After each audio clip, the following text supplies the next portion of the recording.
બાપુ આપણે નથડી વાળા મગર માતાજી પૂજાય એનો શું ઇતિહાસ? નથડીનો ઇતિહાસ તો ભલે કાંઈ પણ હોય, હા.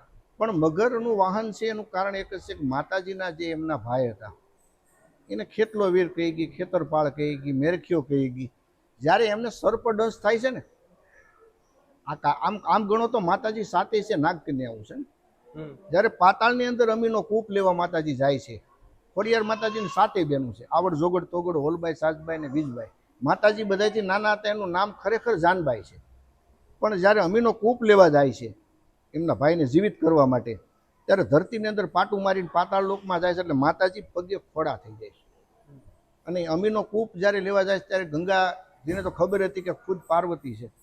ત્યારે માતાજી ગંગાજીએ એમને વાહન એમને ભેટ આપ્યું કે મારી તારે પૂગતા વાર લાગશે તો વાહનમાંથી બેસી જાય એટલે તારે જલ્દી વયું જવાય. ત્યારે મગર એમને ભેટ આપી હતી. એટલે ખોડિયાર માને મગર સવારી છે, કારણ કે ગંગાજી અર્પણ કરેલું વાહન હતું ને. ત્યારે અમીનો કૂપ લઈને આવ્યા, એમના ભાઈને જીવિત કરે છે. પણ સોનાની નથનું કારણ એવું છે કે ભાઈ માતાજીની મગર છે એની નિશાની શું? મગરો તો ઘણી હોય ને, પણ સોનાની નથ માતાજીએ પહેરાવેલી એટલે સોનાની નથ વાળી.